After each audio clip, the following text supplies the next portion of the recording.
Hi, my name is Vivian. My name's Melissa. My name's Emmie. And this is Operation Tomatometer. Today we are talking about the movie Didi and are joined by our guests. Hi, I'm PJ. Okay, awesome. So just a quick summary of the film. So in 2008, during the last months of summer before high school begins, an impressionable 13-year-old Taiwanese American boy learns what his family can't teach him: how to skate, how to flirt, and how to love your mom. So let's just get right into it.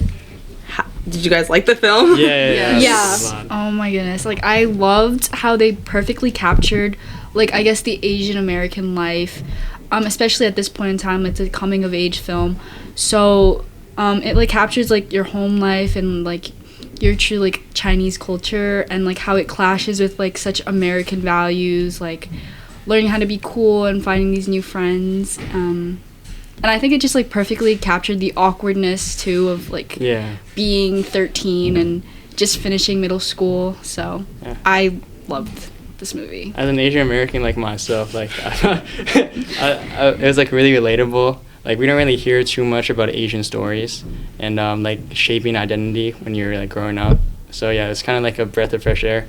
No, definitely, like, coming from an outside perspective, it just seemed like a really authentic movie. Yeah. Like, we were talking about this earlier, because, like, there's, like, obviously the dialogue in the movie, it's very, I guess, current to that age group, and it seemed just real. Like, it seemed like these were real people, like, real people. I was watching just someone, or, like, a little kid who's slowly becoming older, and just seeing him, like, figure out life, I think also just, like, reflected in what I went through, just, like, a lot of that confusion and maybe pressure to be someone you're not, or pressure to feel differently than how you are, just, like, a lack of acceptance of yourself. And I thought that the movie was able to portray that flawlessly. Yeah, like, adding on to that, like, in this film, like, everyone has grown up, has gone through that, like, awkward stage, like, in between middle school, high school, like, freshman year, things like that. So it's like everyone can find something that they relate to. Like, some people, if they've lost friends, if they've just had that awkward coming of age experience, if they had an awkward interaction with a girl. So it's like everyone can find something that they can relate to, and it's so, like you said, authentic, and it doesn't feel forced, and it doesn't feel like you're watching just, like, some film, like some movie. Like, you can genuinely have a connection with this movie, and then you just have it understands you on, like, a deeper level. And so I think, like Emmie said, that sort of connection that you feel really attests to the time taken from, like, the director and the writer of the movie to develop these characters.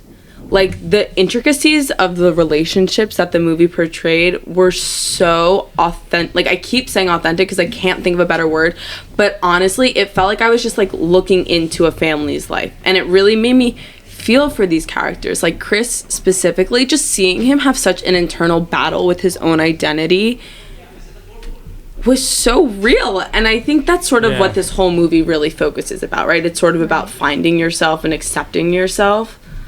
And it was something maybe not new, but it was done in a really well done way. Yeah. And I liked how, like, Chris is, like, a flawed character. Like, he's insecure, he's angry, you know, he's not very nice to people around him. And even at the end, like, I like it because it's not, like, it doesn't feel finished. Like, it feels like this, like, we only watched the first part of the movie, and then we're waiting for the second part, and then it just ends. I think that's, like, a nice way to end it, because it kind of gives, like, the kind of hopeful tone towards the end. Yeah. I like how it ended off with, like, you know, it's about the director, Sean Wang, and it talks about how he kind of, like, fell in love with, like, filming and making these videos, and how he's optimistic about, like, joining the film club at his school or something, like, arts club. And, like, it just shows that, like, this is, like, kind of his story, and this is how it all starts, and it, like, flourished into this amazing movie now that he created. So, yeah. And I think also, just talking about the ending, it really shows how this isn't just, like, your typical, like, the characters are fine and then something happens and then they resolve it. Like, that's what makes it feel so real, I think, just due to the fact that it is an unfinished story, because it's not necessarily a story, it's more of a life. And I think that's something that brought like a new perspective for me, like, into this film. Like, oh my god, watching this film, it was such a unique and special experience, just due to the fact that it didn't feel fake. Yeah, it felt like I was really getting to know these characters, and it was just such a good way to end it, because I'm usually not one for like cliffhangers. Like, I like when the couple gets together, or they beat Thanos or something, like that type of thing. But this movie was really satisfying for me, I think, just due to the fact that it's like you can tell that this is a real story. Yeah. I also think, like, the way it ended off with, like, just the mom and Chris just, like, looking at each other, and you can tell, like, you could just interpret it. Like, they had not completely resolved what issues they've had, because everyone has, like, work to do, especially in that family. They had things to resolve. But you could just tell underlying everything, they love each other, their family. Oh, absolutely. Especially with that speech the mom said. I literally was oh my god. I literally was like, my heart was hurting. It was... Wait, just speaking on that, can we talk about how good the acting was in this movie? Yes. It was really, really especially good. for, like, new actors and actresses that have, like, you haven't really seen them anywhere. Like, even in small films. Yeah. Like, they were able to portray the family so much. Like, the sister, Vivian. Yeah, I love that name. But, like, their sibling dynamic, I was like, why did they just, like, recreate my sister and I? Because the thing is, like, even though with your family, like, you fight and whatnot, they were able to also show the, like, loving side of it. It's like, I wouldn't give you my charger, but I'd, like, jump in front of a car for you. It's like that weird sort of in-between that doesn't always come across in all these films, but it really does. And I think, like, the actors, especially since they are younger, like, the actor of Chris is, like, what, like 13? Yeah. That's crazy to me. And it's just, like, insanely impressive. And the family's dysfunction is kind of, like, part of the Asian experience. Right. Because, like, growing up, like, my parents didn't really say, like, love you, like, that much. Yeah. Because that's not, like, an Asian thing to do. But, like, I feel like what most Asian families do, they just, like, give you food. And like, that's their, like when he, like, has the, like, bowl of food. Yeah, just, like, are you hungry? Are you hungry? Like, because, like, I feel like most Asian people, they show love through, like, just their actions. But sometimes, like, I feel like most kids, they don't feel loved because they don't really hear it as often as, like, for example, like a white person would. Or, like, when they were young, yeah. Do you think that this movie was a good representation for, like, the Asian community, or, like, that intersectionality between, like, growing up in America but maybe having a different, like, having the Asian ethnicity? Yeah, definitely. Absolutely. Like, there's this scene, they're eating, I think, dinner, and like, Didi comes with, like, a black eye, and, like, the grandma's all like, you look like a thug, like, you're gonna, if you, like, look like a thug, then you're not gonna, like, be successful in life, and if you're not successful in life, you're not gonna have a beautiful wife. And then if you're not gonna have a beautiful wife, you're not gonna have, like, my grandchildren, or, like, you're not my great-grandchildren, but, like, it, like, very much, like, adds up into, like, the pressure that's put onto you, like, as an Asian American, like, if this one thing doesn't go right, then, like, your whole trajectory is, like, messed up. But and there are some things that are just, like, universal, like, you being judged. Like, I remember there was this one scene where, like, the neighbor's son, or, like, the friend, and then like, the Asian lady was being, like, super passive aggressive towards the mom, like, basically saying she's a failure and she's not a good mom. And I feel like a lot of the times that's what happens in real life. Like, I know, like, my relatives are the most passive-aggressive people I've ever met in my entire life. I went to Taiwan once, and then I remember my tie, it was like a wedding, and my tie was untied. And then they kept giving my mom, like they kept giving me little comments, like, oh, Sue doesn't know how to dress his kid. Like, and that was the whole time. Like, every little mistake they, like, pry on. But not because, like, it just makes them feel better about themselves. And I feel that's, like, a cultural thing. Like, just comparing yourself to everybody and, like, trying to be, like, the best or something.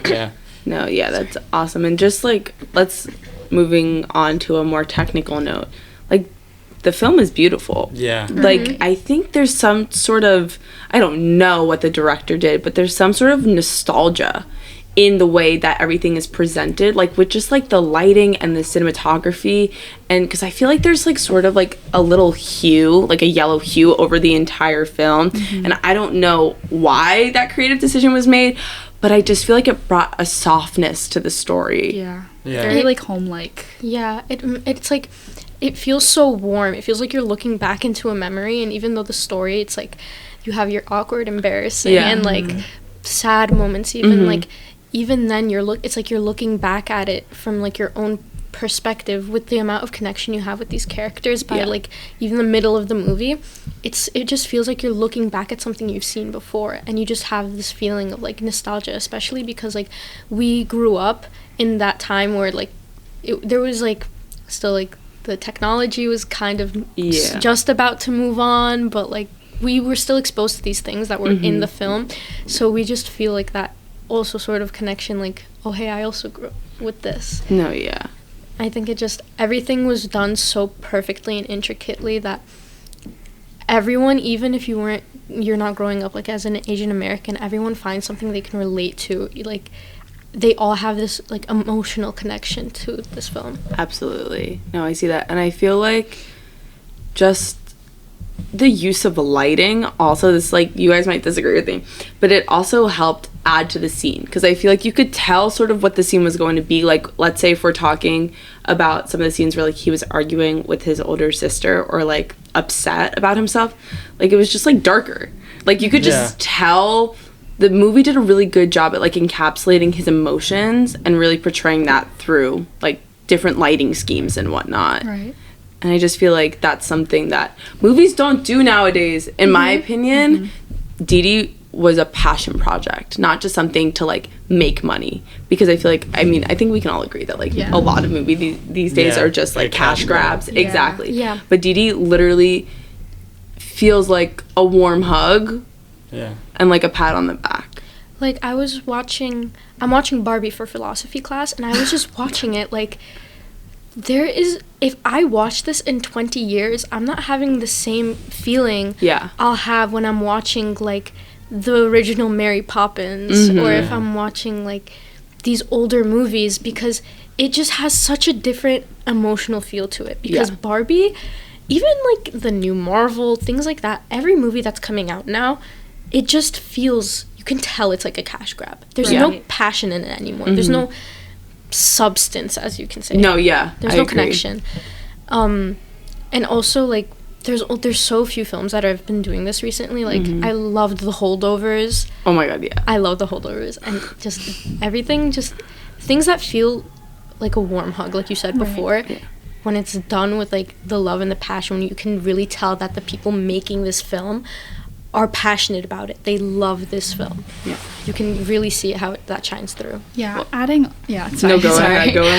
on to that, like, before we like filmed this, like, Emmie and I were talking, and you said like something about like this was the one movie you could watch where they could use the slang and it wouldn't feel, you know, like overdone, or like it was actually like well like scripted through the film. And like like adding on to these newer movies, they're using like slang as like a way to like connect to the youth, but like they do it so, that's not how you do it. Like they do it so like authentically, you know? It just seems out of place in other times, but here it works really well, I think. Like that one, like the chatbot scene when he was like talking to the AI thing. I felt like that was me when I would like talk to like meta AI when I was bored. We don't know what AI is, guys. We don't. Oh no. Okay. Honestly, I was gonna add on that I feel like it felt so real. I feel like this film felt so real because not only was it about Sean Wang's life, like the director's life. It was about him. It's also because he has experience. He has so many other like films, but his last production that he made was a short documentary, and I'm probably gonna butcher this. Do you want to say it? I mean, you guys speak. Let me see. Oh, I thought you said you did. Sorry, the second one. Nai Nai and Wai Po. Yeah. So that was a short film, and I was looking into it. I think you guys should watch that too. But recommendations from Tomatometer. Yeah. Well, if we're talking about recommendations, if you like this film, I would highly recommend mid-90s and Pen. I don't know if I can say it, but mid-90s and Pen 15. Oh yeah, I watched that. Yeah, on Hulu. Those are both like they really like it's like a cross. That I would say like Didi's like a cross between those films. So yeah. Awesome.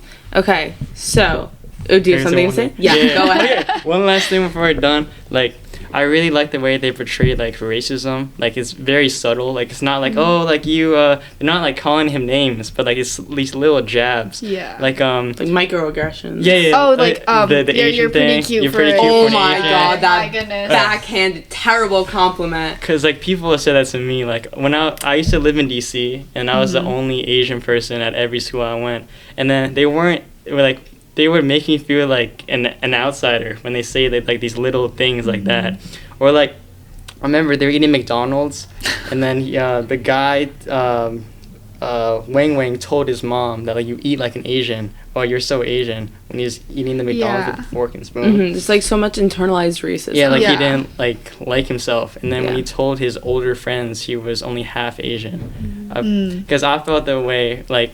Because when I was growing up, like, it wasn't, like, cool to be Asian. Or because Asian people don't really have swag or anything. so I relate to that feeling of kind of just, like, not liking yourself because, you know, you're Asian.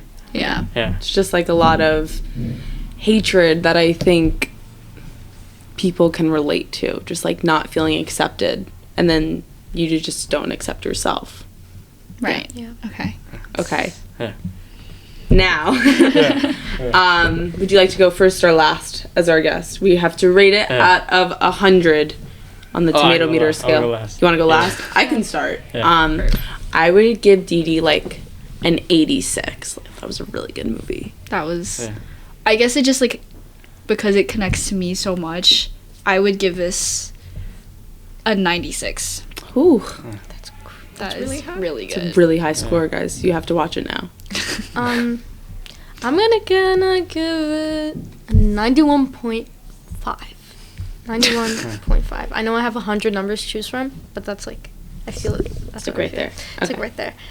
I'm gonna give it like a solid 90 because I feel like it was really good, but just a little short. Yeah. Yeah. That's also why. But I also have the attention span of nobody, like a small human, like 15-minute TikTok videos. I feel like it fixed my attention span. Oh, love it. Okay, so watch Didi if you want a really good, accurate representation of an Asian American coming of age story, or if you want to increase your attention span. Either one. So thank you all so much for watching this episode. Tune in next week. Make sure you check out our Instagram at THHS Classic and our Sister Sports podcast. I think their first episode is out. Yep. They're Nike. Yeah. I mean, not Nike. Yankee. Yankee versus the Yankee Mets. versus Mets. Okay. Awesome. Thank you all so much again, and we will see you next time. Bye. Bye.